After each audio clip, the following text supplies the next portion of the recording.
Risk there is, did they report their expenditures correctly to the state? Did you get reimbursed the correct amount? Or did they over-report or under-report expenditures to the state? We found that they were only off for the year by about $1,600, so it's not a big deal, but we do want them to correct that going forward.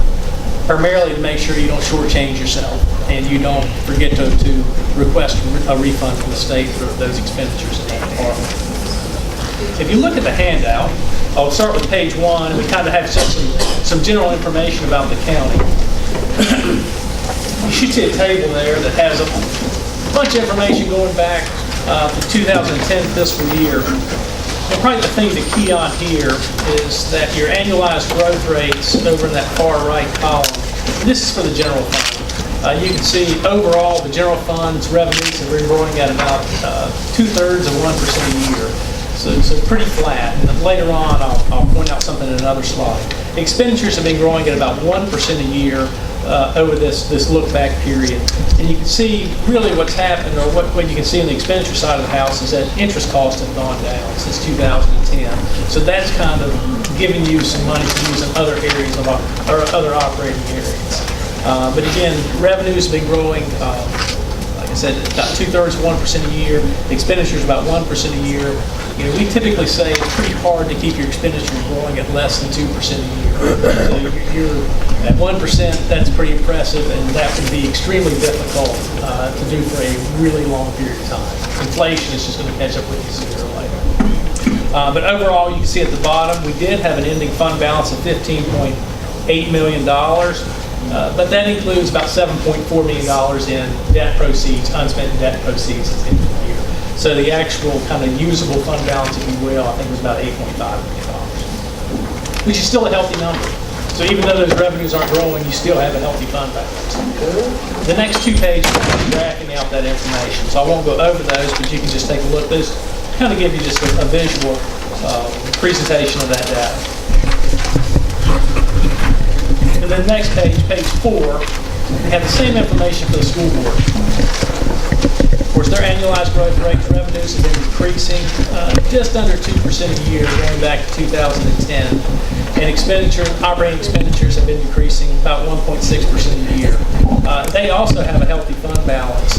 The big plug there, if you will, just capital projects, how much you're spending on capital, which you can't really look at that and say, what's the annualized change in that, because capital projects differ so much. You might have a big project one year, a small project the next. It just does the trend with inflation. It trends more with need, where you need to spend those dollars.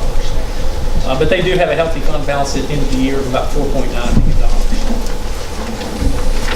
Next 2 pages, same thing. We're just graphing out those school board revenues and expenditures.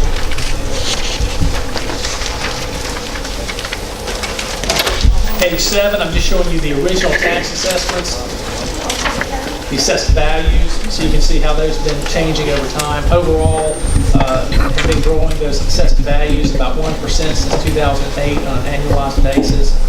Public Service Corporation has been growing more than the others. You can see that's been growing at an annualized rate of about 8%. But that's a pretty small part of the total overall assessment.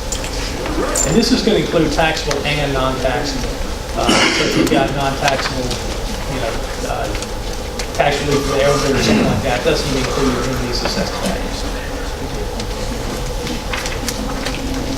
And then the next page, kind of the overall summary page for the general fund. We just show you what your fund balance has been going back to 2008, coming forward to 2018. I'll point out that in 2012, you paid off about $9.4 million in debt early. So that's why you have the drop in fund balance between 2011 and 2012. I do make a note over to the side that the fund balance I'm presenting here for 2018 has been reduced for those unexpended debt proceeds. Therefore, a specific project going forward, so we're going to take those out of fund balance as far as what you have available. Again, it is a healthy fund balance. We would typically recommend a minimum, from an operational standpoint, a minimum fund balance of about 10% of your budget plus the school budget minus the transfer between the two. So a locality this size, if you drop below, say, $6 million, $5 million, $5.5 million, that's when we really start to get concerned. So you still have a healthy fund balance, but it has been declining a little bit over the past few years. Population, you can see that's about the 5th line down on page 8. These are the Weldon Cooper Center estimates. And you can see we've also had a decline in population over this period of time. At least according to their estimates. We'll get a census here in the next year or two, a couple of years really. That'll kind of firm up that number because those are estimates. Long-term obligations per capita. Now this includes debt, pension liabilities, post-employment benefit liabilities, basically all your long-term obligations. For the county stood at just under $3,700. The state average from last year for all counties was $5,600. So you do have a relatively low debt overhang or long-term obligation overhang, if you will. And I'll tell you that we implemented new standards back in 2014 that required you to book your pension liabilities, which are pretty significant. And then in 2018, we had another standard that requires you to book post-employment benefit liabilities, which include participation in the group life program, health insurance credit program for the school boards for their teachers, and health insurance program that they have for teachers. So those are benefits other than pensions that aren't fully funded. But they are into everybody else's too, so that makes our debt relative to theirs even with the change. Exactly. You're exactly right. Well, that 2017 number does not include those post-employment benefits for the state. So I do think that number will be going up in 2018. On page 8, you were talking about, can you describe or explain to me the school board long-term obligations between 13 and 14 went up? Their pension liability. That's all pension liability? That is all pension liability. Okay. I want to say it's about $22 or $24 million now. But yeah, they have really 2 pension plans, just for background. One for their non-professional employees, basically the folks other than school teachers, and then the school teachers have their own pension plan. And that's a statewide plan. So you're in a pool with every other county and city in the state that participates in PRS. So that's our obligation? Exactly. That's your prorated obligation. I can't remember the percentage that that plan is funded, but the last time I looked, I want to say 60-70% funded. No, that's a good question. That's why you see that jump. We didn't have to report pension liabilities prior to 2014. But why did it spike down maybe after peaked off the top? Just, you had a good year in the stock market, for the most part. You're going to see, they do have to use a smoothing mechanism, so you don't recognize all the gains, but they get smoothed in over time. But it is a pretty big drop off back in 2014.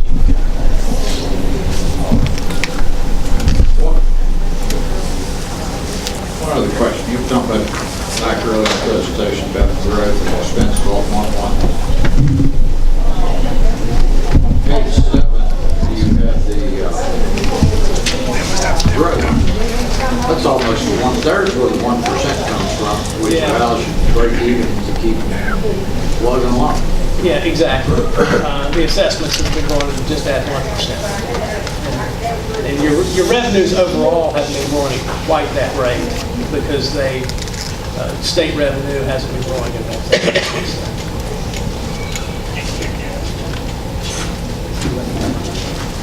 But you're right. I mean, if you look at that fund balance on page 8, you can see really 2014 it was at 9.5 million, 2018 it's at 8.4, so it dropped $1 million in 5 years.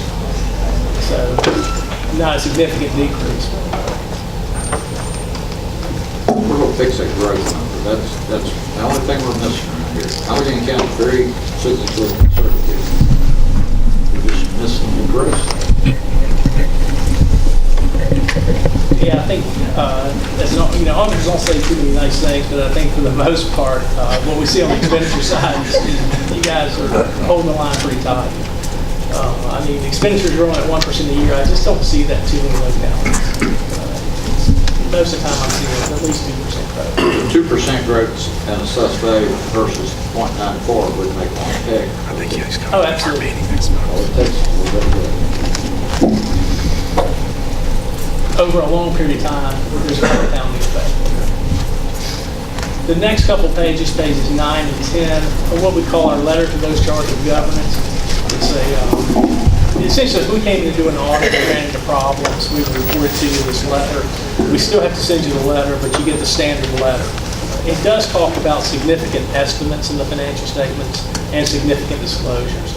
So you can kind of look at that and see, you implemented some new accounting standards this year. But I won't go through the letter in detail because you did get the boilerplate letter. We didn't have any issues with that when we came to do the audit. If we asked them for something, they gave it to us quickly. The last couple pages are just the management comments for the audit. I'm not going to go over all these. The social services accounting issue that's also in the back of the audit report is in here as well. That's probably the biggest thing to address. The other thing we'd like, the last comment, is we'd like to have a reconciliation process for the water and sewer billings. We didn't see any issues there, but we'd like to have a process where somebody's comparing what we billed, what we collected to the uncollected balance, and reconciling that to what the actual money that came in to what's been billed out. We do that annually, but we'd like for the staff to start doing that monthly or at least quarterly. And in the back of that report, you should have another handout that shows you the accounting standards that we're going to have really over the next 4 or 5 years. It's good material if you're having a hard time sleeping, the accounting standards that we're going to have to implement over the next several years. But I'll leave that with you. The one that you're going to have to implement this coming year, the year we're in right now, GASB number 83, which is the first one, is a rather unusual standard, so I'll just mention it briefly. It says basically if you've got some asset out there that it's required, when you stop using it, you're required to dispose of it. And the only thing I can think of is, at least what I was told, is like a dam that you're using for hydroelectric power. If you were to take that out of service, you would have to restore the stream to its natural state. If you have an asset that you have to take out of service, and there's some cost associated with taking it out of service, or DEQ or EPA requires you to remove it, this standard says you've got to estimate that liability, and then you have to make some provision for it in your financial statements to show that we've got this future liability that we're going to incur, whether it be in the year 2040, 2050, 2020, that we're going to incur in the future, and we have to report that in the financial statement. So it's something just to think about over the next 6 or 7 months. If you can think of anything that you mandated to take out of service. We don't have one, but if you own a landfill, it can early. Well, landfills, there's another standard that dealt with them, so this deals with everything but landfills. But you're exactly right. And I'll stop there. Like I said, the audit went well. You received an unqualified opinion on the financial statements and just had the one deficiency in the back. Once board members have a chance to look over all of this, if any of them have any questions, they can direct them through John to you. Yeah, they can go through John to me. My information is right on the front of the presentation, so you can either call me directly if you'd like to as well. Board, okay, fine? Yes, okay.